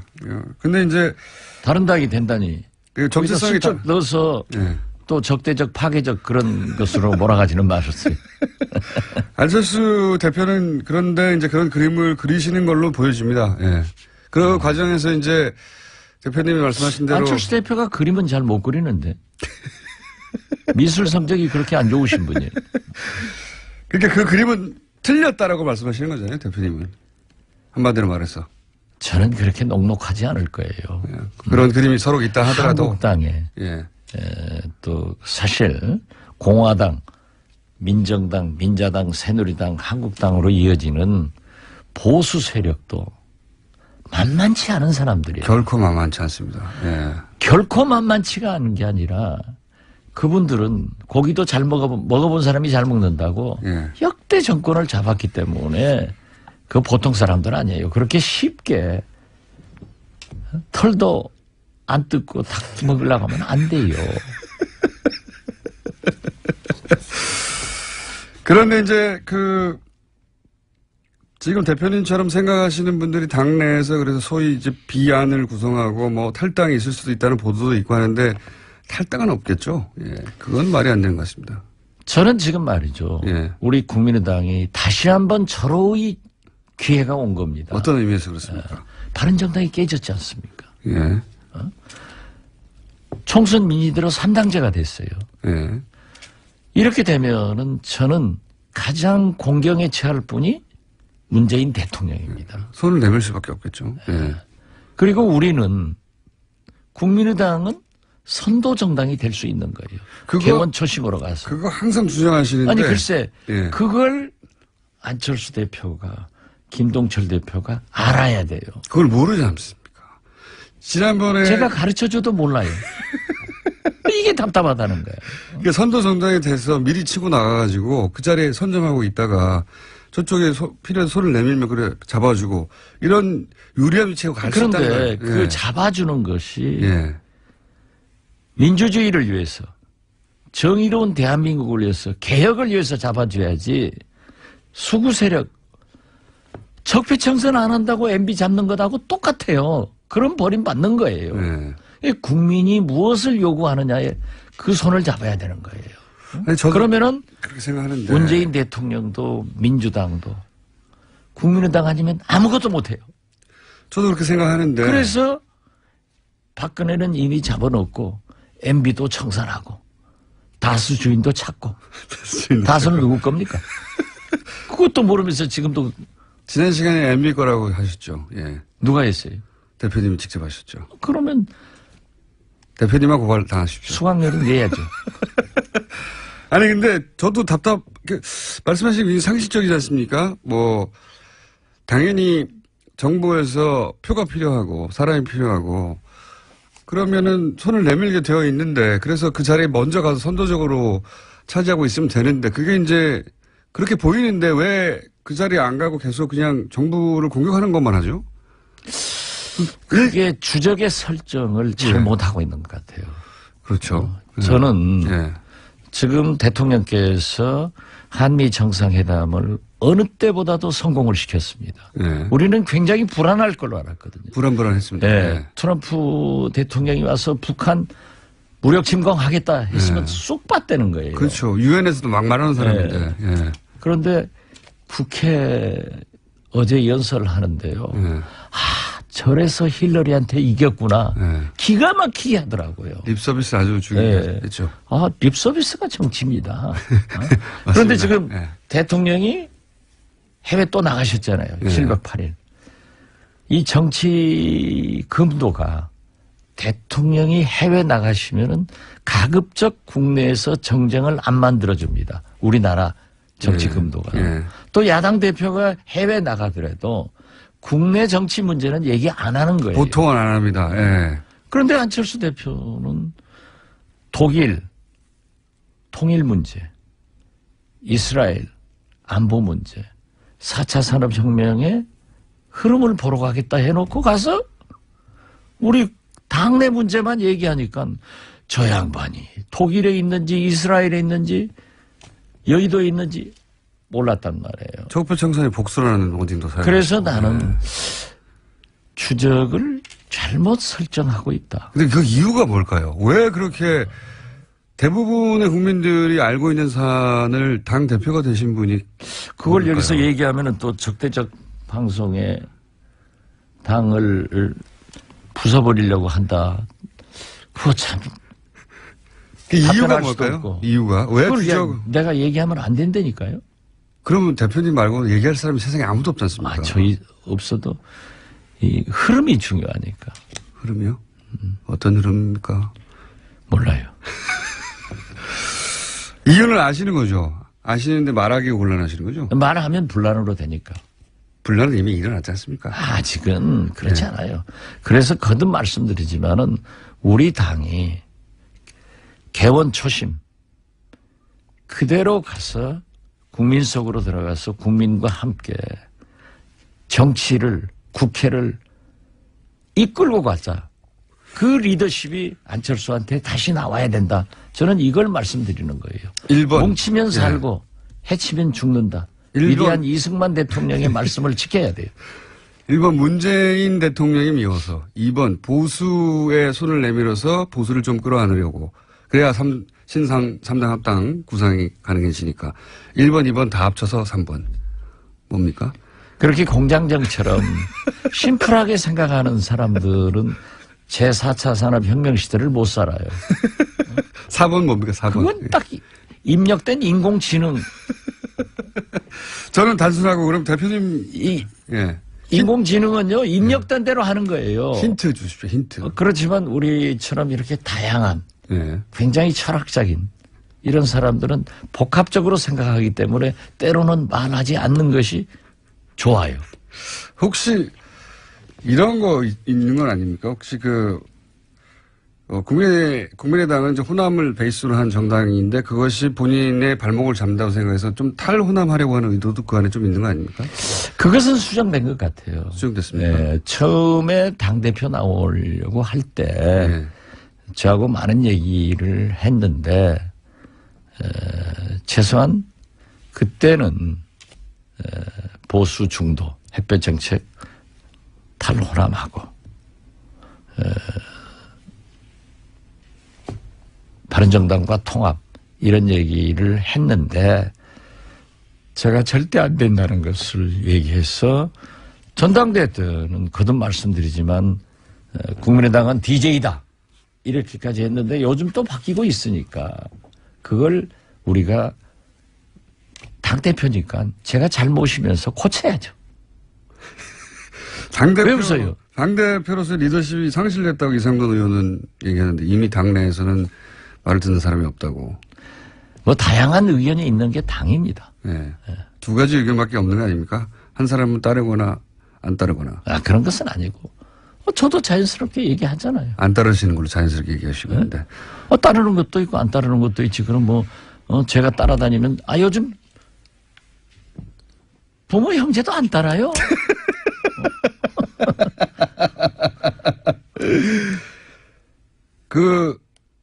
한미 정상회담 언급하셨으니까 잠깐 총평을 해보시면 어떻습니까? 결과는. 아주 성공적이에요.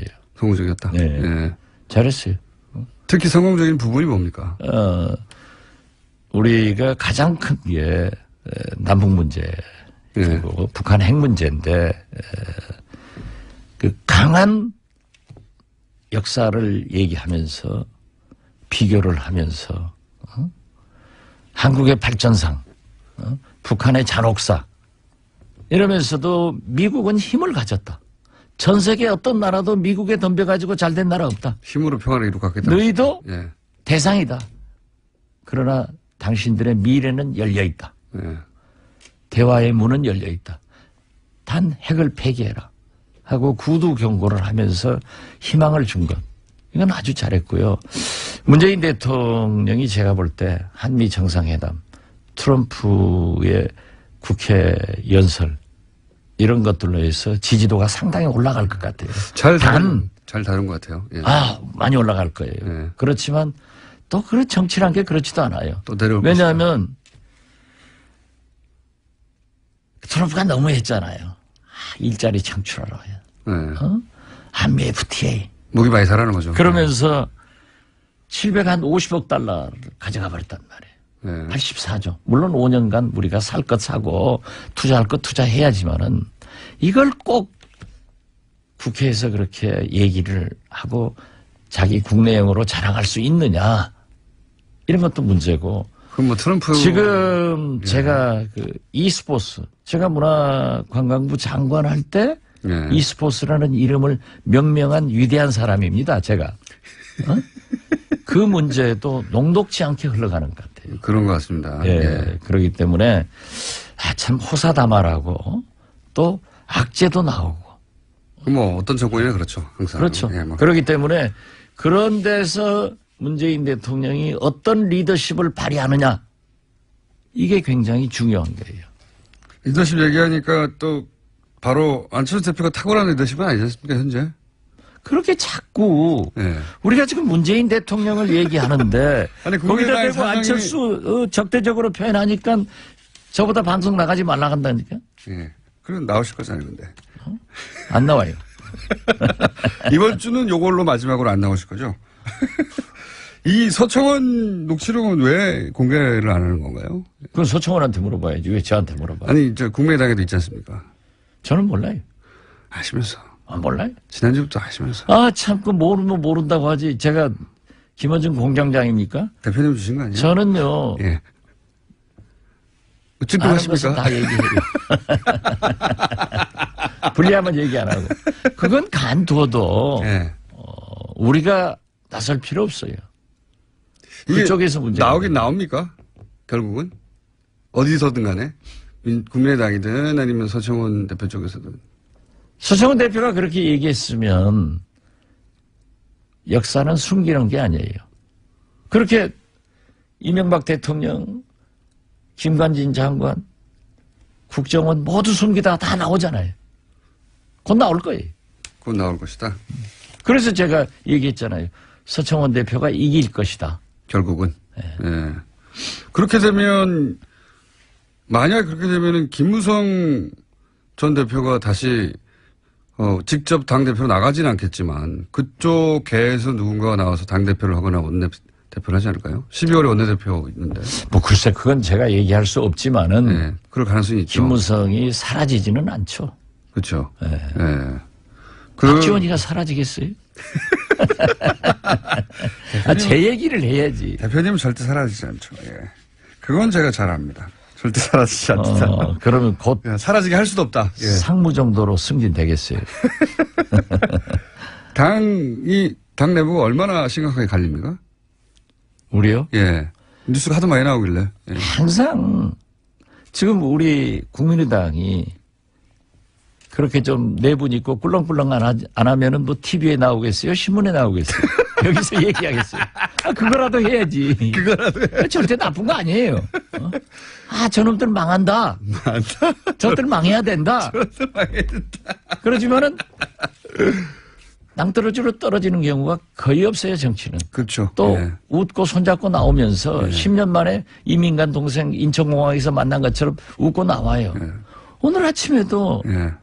지금 우리 전남 예산발전 정책회의를 전라남도 지사 대행 간부들하고 안철수 대표, 김동철 대표, 우리 예결 의원, 전남 의원들 하다가 전 나왔어요. 예. 제가 중간에 나가니까 다 이상하죠. 그래서 어디 가느냐 네. 물어요. 그래서 난 적대적 방송. 불법 방송. 불법 적대적 방송 하신다고. 합법적으로 가는데 이 적대적인 이 방송을 우호적으로 만들어 놓고 하려고 간다. 예. 그러고 왔죠. 네. 그런데 다 그냥 웃고 악수하는 거죠. 그랬더니 뭐 물어요. 아, 웃고 악수한다고. 그럼 울고 악수하냐? 그래서 제발 예. 공정하게 진행하세요. 그래서 우호적 좀 대봐요. 우리한테도. 아니, 대표님 직접 나와서 얼마든지 말씀할 기회를 드리지 않습니까? 말씀할 기회를 주는데 자꾸 적대적 질문만 하잖아요. 언론은 다른 언론은 안 그래요. 화목하게 잘 지내는 건 뉴스가 아니에요. 아, 그럼 나도 그래요. 그러니까 우리가 꿀렁꿀렁 하니까 뉴스 나오는 건 그건 나빼. 결코 나쁘지 않은 그러니까 거예요. 다 하시면서 자꾸 적대적이라고 하시고. 예. 아, 심하다 이거지. 심하지 않습니다. 아, 다른 곳에서도. 우리 당 최고위원이 두 방송, 두 진행자 딱 찍잖아요. 예. 만약에 우리가 집권하면은 큰일 날 거예요. 코너 제목을 꿀렁꿀렁으로 할까요? 그러세요. 저번에 꿀렁꿀렁. 꿀렁꿀렁한 것으로 다 채우겠다. 네. 이상돈 의원이 발언을 굉장히 세게 하시는 편이잖아요. 그분은 제가 볼 때 예. 아주 자유분방한 학자예요. 예. 그러니까 지금도 그런 얘기 하더라고요. 자기 국회의원 돼가지고 수입이 줄었다. 자기 교수할 때는 방송도 하고 뭣도 하고 원고도 쓰고 해서 한 달에 3, 4천만 원 수입됐는데 액수까지 이렇게 말씀하시고. 국회의원 되니까는 1,000만 원도 못 받는다. 예. 그런데 이분은 리버럴한 말 알아요? 영어를 잘 모르니까 리버럴. 자유분방한 분이라 학자적 양심에서 그냥 말씀을 여과 없이 하시더라고요. 본인이 그렇게 생각하면 그래서 그렇게 제가 말씀하시는 대통령 선거 앞두고도 그런 말씀을 해서 제가 공개적으로 그러지 마라. 거예요. 예. 우리는 지금 대통령 선거를 앞두고 있는데 그렇게 하면 안 된다라고 했어요. 지금은 좀 상황이 다르지 않습니까? 그런데 지금도 예. 우리 당에 일부 엑스파 당원들이 예. 이상돈 의원을 당에서 축출하자 하는 서명운동을 받고 있어요. 엑스파는 여기서는 아닌데요, 그러면? 그건 내가 말 안 해도 알아들으면 됐지 왜 꼭 확인을. 그러니까 적대적이라 한다니까. 그냥 뭐 가만히 엑스파 하면은 우호적이 되는 거예요. 대표님이 그런데 직접 내가 거론하시는 거예요. 의총에서 이런 거 하지 마라. 예. 어떻게 의원이 발언을 했는데 밖에서 대출 서명운동을 받냐. 그런 거예요. 그런데 그분의 말을 제가 동의하는 것은 아니지만은 새겨들을 필요는 있다. 그렇게 봅니다. 제가 궁금한 것은 이상돈 의원님을 거론한 것은 이분이 이제 발언을 좀 세게 하는 편이긴 한데 그런 정서가 당내에 어느 정도냐 하는 게 궁금해서 제가. 문제의식이 있지 않습니까? 이상돈 의원님의 문제의식. 그런 정서가 절반 정도는 있어서 당이 지금 반반처럼 보이는 겁니까? 거기까지는 답변 못 하겠는데요. 꽤 많군요. 그것도 모르고. 꽤 많다. 스스로 결론 내지 마세요. 정말 아닐 때는 바로 아니라고 하시니까요.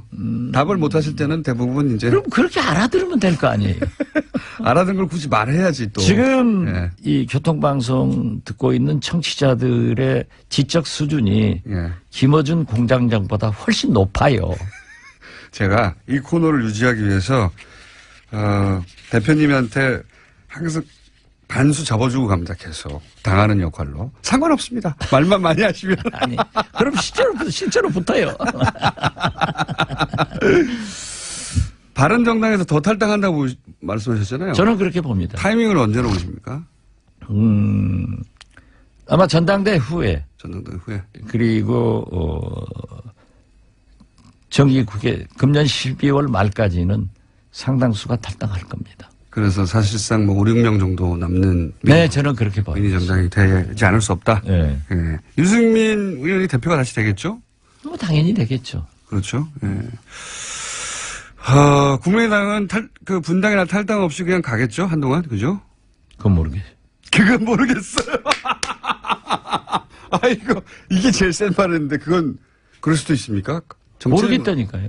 그러니까요. 보통은 이럴 때 절대 그런 일은 없다. 아니, 저는 그러니까 지금 우리도 꿀렁꿀렁 하니까 꿀렁꿀렁하다. 제가 몇 번 방송하면서 그 얘기 했잖아요.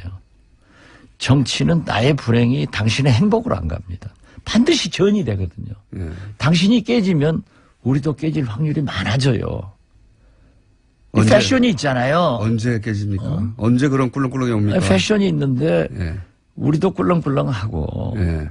안철수 대표하고 지금 많은 충돌을 하고 있잖아요. 지방선거 전까지 그런 일이 그렇기 때문에 네. 제가 말씀드리는 거예요. 안철수 대표의 리더십이 분명히 새롭게 나와야 된다. 그렇지 않으면 그렇지 않으면은 꿀렁꿀렁하다. 굉장히 불행한 결과가 올 수도 있다. 나는 앞장서서 그러한 것보다는 봉합하는데 노력을 하고 어제도 몇 의원들을 만나서 그렇게 심하게 비난하지 마라. 그것이 국민이 볼 때 안 그래도 가난한 집에서 저 망할 집으로 가는구나. 부서지는 그런 당이 아니라 망하는 짓을 그 사람들이 하는데 우리도 그 길로 가서 되겠느냐. 한번 다시 재건해보자.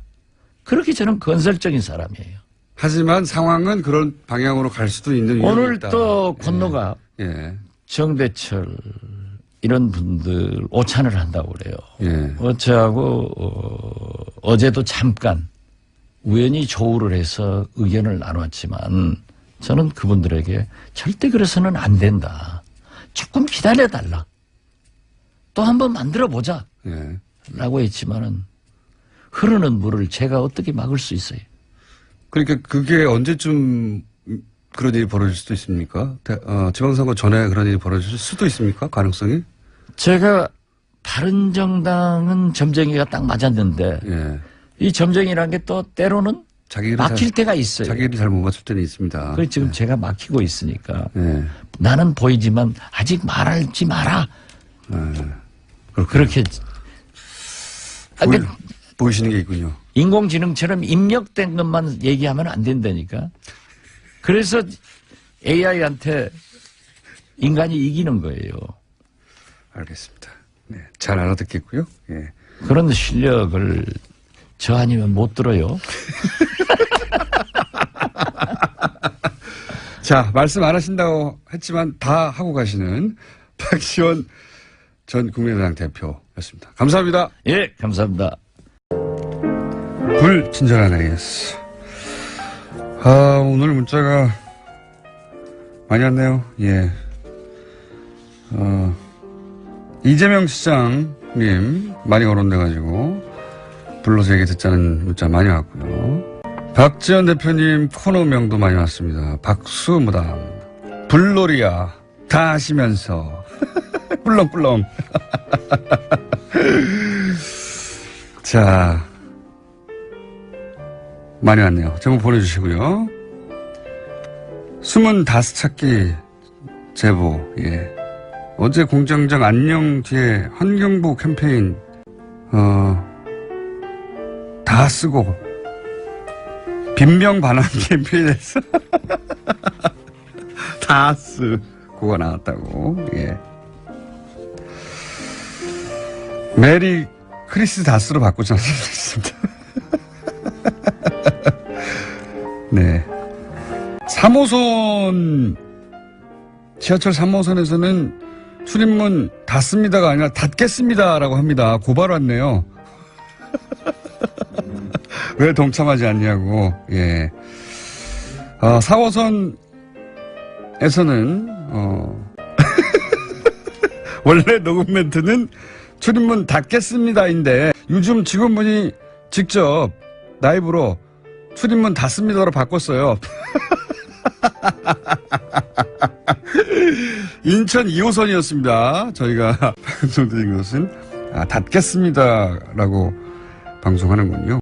그럴 경우에는 지하철 공사에 계신 분들이 이렇게 라이브로 닫습니다로 해주시면 다 알아듣지 않습니까? 똑같은 뜻이고. 예. 네, 여기까지 하겠습니다. 자, 오늘은 김진애 박사님이 사정이 있어가지고 리얼미터가 이 코너를 차지하여 평상시 5분 정도로 박대받다가 맞습니다. 2배 시간을 확보하여 좀 찬찬히 내용들을 짚어볼 시간을 가지도록 하겠습니다. 리얼미터 권순정 조사 분석실장 나오셨습니다. 안녕하십니까. 네. 자, 그럼 오늘은 좀 천천히 해도 될 것 같아요. 예. 워낙 늘어져서 빨리 해도 우리는 많을 것 같아요. 그래요? 네. 자, 지난 시간에는 급하니까 뭐 얼마나 변했어요? 조금 변했어요. 그거 대충 넘어가게 됐는데 오늘은 이제 국내 현안들이 제법 굵직굵직한 것들이 많이 있었거든요. 맞습니다. 그러면은 지지율이 한 2, 3%씩 영향을 또 크면 받잖아요. 그렇습니다. 예. 그게 어떤 식으로 어떤 사안에 영향을 받았는가 한번 볼까요? 예. 예, 한마디로 말씀을 드리면 약간 출렁거렸습니다. 출렁. 네, 이 출렁이 앞으로도 계속 출렁거릴지 그런 거는 네. 조금 더 지켜봐야 되겠지만 3일간 조사한 바로는 약간 출렁거렸는데요. 먼저 지지율을 먼저 말씀드리고 분석을 해보죠. 네네. 문 대통령의 지지율은 1%포인트 소폭 하락해서 69.3%를 기록했고요. 부정평가는 1.3%포인트 상승해서 25.2%입니다. 네. 그리고 민주당 역시 2.9%포인트 하락해서 48.8%이고요. 네. 반면 자유한국당은 2.2%포인트 상승해서 19%입니다. 예. 국민의당은 지난주 주간 집계하고 동률인 6%이고요. 바른정당은 오히려 0.5% 소폭 상승했습니다. 5.3%이고요. 정의당은 0.7%포인트 하락해서 5.2%입니다. 자, 전반적으로 알겠고요. 자, 그러면은 어제, 그러니까 수요일까지 조사해서 오는 거잖아요. 그렇습니다. 예. 그럼 어제 기준으로 다시 한번 그걸 정리해 보자면 어제는 그 문재인 대통령이 올랐겠죠. 아무래도 대통령 한미 정상회담을 아유, 했으니까. 안 보고도 아시네. 네, 그건 뭐 한 2, 3% 오를 포인트가 있는 사안이죠. 저희들은 이제 500명 이틀간을 묶어서 발표를 하는데 어제 500명으로 하면은 상당히 많이 올랐는데 그거는 발표를 할 수가 없고요. 그렇겠죠. 예, 이제 묶어서 뭐 이제 그제까지 하면은 많이 오른 편입니다. 70%대로 예, 올랐습니다. 회복됐네요. 그러니까 이게 그 월요일 날에 69.4%로 빠졌고요. 네. 그 7일 화요일 날에 67.3%로 더 빠졌습니다. 혹시 화요일 날에 저거에 있었거든요. 예. 청와대 정무수석 횡령 맞습니다. 관련 뭐 예. 정무수석이 횡령이 아니라 정무수석의 예. 전 비서관 보좌관들의 횡령인데 이제 정무수석만 보이게 되죠, 당연히. 7일 날에 여러 가지 그 SNS 어떤 그 트렌드라든지 그런 것들을 분석해도 보도량이라든지 예. 이제 대중들의 관심이 그 청와대 정무수석 그 건에 대해서 상당히 많이 쏠려 있었고요. 종편에서도 크게 다뤘고요. 예. 보도가 많이 나왔습니다, 실제. 그리고 6일 같은 경우는 월요일. 댓글 수사, 월요일이죠. 댓글 수사 방해 의혹을 투신 받던 사망이 투신 있었기 사망. 때문에. 이 부분도 저희들 숫자하고 SNS의 어떤 그런 네. 트렌드하고 상당히 일치를 했고요. 보수 지지층에서 빠질 만한 사안이 되는 거죠, 여기서는. 그렇습니다. 네. 그래서 이제 전체적으로 보더라도 TK나 PK에서 가장 많이 빠졌고요. 네. 60대 이상에서도 빠졌고 중도 보수층에서 이탈했고 물론 30대라든지 뭐 경기 인천이라든지 같이 빠지긴 했지만 빠지는 줄을 이루는 곳은 영남권과 60대 이상 중도 보수층을 봤을 때 전반적으로 금방 말씀드렸던 그런 부분들하고 무엇보다도 6일날 바른정당 탈당 사태가 있었지 않습니까? 네. 예, 그러한 부분들이 아까 보시다시피 민주당이라든지 자유한국당의 2몇 프로, 2, 3%는 어느 정도 상당한 폭이거든요. 그렇죠. 네, 그래서 바로 봤을 사이에 그 때 정도 많이 빠지는 예, 거죠. 기본적으로 바른정당의 탈당 사태가 전체적인 유권자 심리에 기본적으로 변화를 주고 그리고 이제 내부적인 이제 적폐청산이라든지 그거와 관련된 검찰 그 투신 사망이라든지 그리고 청와대 정무수석 혐의가 같이 결부가 돼서 하락세를 보이지 않나 싶은데요. 근데 문제는 8일날 수요일날에 아까 말씀드렸다시피 어제 500명 조사한 건 상당히 많이 올랐어요. 그래서 수요일날 합치니까 70.4%로 반등을 했는데 그래서 이제 종합적으로 봤을 때 이 기간이 월화의 기간이 앞으로 그러니까 내일 모레까지 이어질 것이냐 그렇지는 않을 것 같고요. 어제 상당히 많이 올랐기 때문에 그래서 조금 현재의 월화에서 좀 하락세 이런 부분들은 좀 단기적인 하락세 제 생각에는 이제 머물지 않을까 문재인 싶습니다. 대통령은 당분간은 상승세일 수밖에 없는 게 계속해서 해외 순방하고 그다음에 정상회담하고 맞습니다. 그러니까 보도되는 내용들이 결국은 네네. 과거에도 그랬거든요. 그렇습니다. 해외 순방하면 무조건 오릅니다. 일단 대통령의 어떤 그 상승 요인은 기본적으로 그 해외 외교, 네. 정상 외교가 기본적인 상승 요인이기 때문에 뭐 인도네시아, 베트남, 뭐 필리핀까지 아세안, 뭐 그리고 나서 APEC까지 중국하고 상당히 많기 시진핑과의 정상회담까지 있기 때문에. 그게 클 것 같습니다. 네. 왜냐하면 지난주에 상당폭으로 올랐을 때 가장 큰 것이 외교 성과 기대감 상승이라고 저희들이 분석했는데 그것의 핵심은 바로 한중 관계 회복에 대한 기대감이었거든요. 사드 보복이 이제 사실상 끝났다라는 도장을 그날 찍을 테니까 아마 예, 그때 이제 그렇습니다. 또 상승이 좀 있겠죠. 예. 네네. 근데 제가 보기엔 여전히 그냥 조금 왔다 갔다 하는 거예요. 그렇습니다. 예. 근데 저희들이 봤을 때는 한 2, 3%의 이제 변동이 있을 때는 어느 정도 이제 출렁거렸다라고 볼 수 예. 있을 것 같아요. 그때까지는 1%대였는데 네, 네. 2%대까지 출렁을 했다. 근데 올라가는 게 더 올라가니까요. 또 그것도 그게 그거다. 제가 예, 보기에는. 예, 그렇습니다. 수요일날 어제 반등한 걸로 봤을 때는 월화의 하락세가 단기적인 하락세에 그치지 않을까 그렇게 전망을 해봅니다. 정당 지지율에서 제가 보기엔 국민의당은 어제는 하락 요인이 있고, 그죠? 네, 잡음들이 많이 나왔으니까. 그렇습니다. 자유한국당은 당분간 지속 상승세 유지할 가능성이 높고요, 그죠? 네, 합쳐졌으니까. 뭐 앞으로 이제 이후에 이제 현안 조사도 같이 얘기를 할 텐데요. 예, 당분간 상승세를 보이겠지만 예를 들어서 복당의 효과랄까 네, 그런 부분들이 사실상 크지는 않지 않을까 그렇게 분석됩니다. 그렇게 크지는 않는 것 같아요. 예, 그리고 이번에 올랐던 것도 사실상 19%, 2.2%포인트 상승인데, 지난주에 빠졌던 것들이 조금 회복된 걸로 볼 수 있거든요. 그리고 이게 당이 합쳐지고, 이게 숫자가 9명 늘면은 막 크게 올라갈 것 같아도, 바른정당도 저는 결집을 한다고 봐요. 왜냐하면 맞습니다. 불쌍하거든요. 그게 예전에 유시민 후보가 대선 직전에 갑자기 치고 올라간 그런 유사한 네. 효과를 좀 줍니다. 물론 그걸 이어갈 수 있을지는 모르겠는데. 예, 벌써 뭐 탈당 관련 주요 보도에 달린 댓글들을 보면 제가 보기에는 청년층으로 보이는 댓글에서 힘내라. 네. 괜찮다. 정치에서 계속 이 가라. 마음의 네. 빛. 네, 그런 이것만큼 댓글들이 큰 게 상당히 없어요. 많은데, 예. 숫자로 이지 않습니다, 정치에서. 예, 금방 말씀하신 것처럼 물론 큰 폭의 상승은 아닌데 사실 지난주, 지지난주 2주 연속 4%대에 머물렀거든요. 네. 근데 0.5%포인트 소폭 상승해서 5.3%로 5%대로 올라섰기 때문에 탈당으로 인해서 지지율이 확 빠지거나 그렇다기보다는 뭐 동정이랄까 그런 부분들이 결부가 돼서 오히려 좀 강세를 보일 가능성도 높지 않을 것 같습니다. 알겠습니다. 근데 이제 그 정당 지지율도 결국은 많아야 2%대고 적으면 0점대이기 때문에 아직은 뭐 정치 지형이 큰 변화가 있다 할 만한 변동은 없는 근데 상황이고. 만약에 네. 그 5, 6명의 추가 탈당이 이어진다고 한다면 그건 저도 모르겠습니다. 예, 그거는 이제 다시 분석을 좀 해봐야 될 것 같습니다. 당분간은 그건 없을 것 같고요. 네. 자, 현안이 바른정당 탈당과 한국당 복당에 대한 국민 여론조사였어요. 결과가 어떻습니까? 네, 반대하냐 지지하냐 이렇게 단순하게 물었습니다. 네. 뭐 아무런 얘기도 없이 네. 반대한 데가 그 국민 10명 중 6명이죠. 61.3%로 상당히 높았고요. 반면 지지한다는 25.4%가 나왔습니다.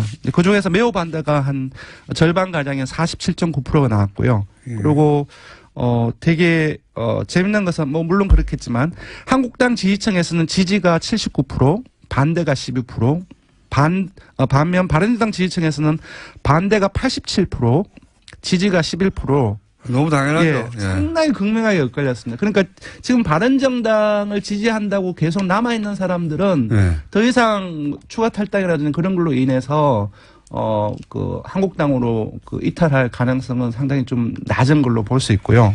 이 두 정당 지지층을 제외하면은 거의 모든 지역과 계층에서 반대하는 것이 압도적으로 높거나 우세합니다. 뭐 모든 바른정당 입장에서는 당연하죠. 지지자들은. 네, 당이 네. 쪼개지는데. 예. 네네 너무 당연하고. 네네 매우 반대 속에는 민주당 지지자, 정의당 지지자, 바른당 지지자, 그리고 국민의당 지지자 이게 다 포함되어 다 있고요. 포함되어 있는 거죠. 모든 지역, 모든 TK, PK 다 포함해서 모든 지역, 모든 연령층 이렇게 반대가 압도적으로 높거나 우세합니다. 중도층도 반대할 것이고. 예. 네, 그래서 한국당 지지층이 찬성하는 거죠. 예. 네, 그래서 계산을 조금 해봤어요. 지금 예. 지지가 25.4%이지 않습니까? 네. 오늘 그 자유한국당 지지층, 그 지지율을 기준하면 19%인데요. 네. 이게 아까 이제 자유한국당 지지층 반대가 12%인데 이들도 계속 뭐 그 복당 그것과 연관없이 계속 지지율을 가지고 간다고 하고 네. 그리고 지지한다고 했던 다른 이제 정당 소속의 지지층하고 무당층들의 이동도를 종합적으로 분석을 해봤을 때 네.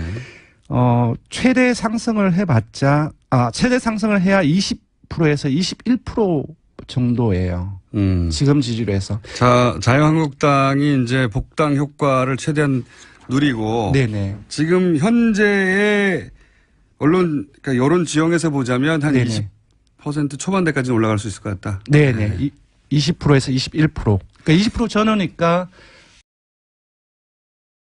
아주 다소 상승 효과가 있는데 어떤 시각에서 보면 상승 효과가 없다라고 볼 수도 있을 것 같습니다. 그러니까 뭐 절반 가까운 탈당자가 나와서 네네. 자유한국당이 합쳐졌는데 자유한국당의 이미지가 그동안 너무 오른쪽에 가 있었기 때문에 그렇습니다. 예, 지지층이 사실은 생각해 보면 새누리당이나 한나라당 시절에 40%대 뭐 그렇습니다. 쉽게 찍었거든요. 예, 50%대가 나올 때도 있었으니까. 예, 지금 민주당과 정반대 포지션이었는데 네. 그때는 중도층을 많이 포괄하고 있었거든요. 그럼 이제 중도층도 하나로 엮여 있는 것이 아니라 보수적인 중도층이 상당수가 됩니다. 예. 예. 근데 그분들이 지금 자유한국당이 너무 오른쪽으로 가 있어서 안 가고 있는 거죠. 예, 근데 다만 개요. 자. 하나 지적해야 될 부분. 개요 말씀하셔야 돼요. 예, 알겠습니다. 예. 오늘 너무 여유 있게 해서 개요 얼른. 예, 이번 주중 우선 TBS로 이번 주 월요일부터 수요일까지 전국 19세 이상 성인 1,510명을 대상으로 유선 무선 전화 면접과 자동 응답 방식으로 진행했고 표본 오차는 9.5% 신뢰수로 플러스 마이너스 2.5%포인트, 응답률은 5.9%였습니다. 이상입니다.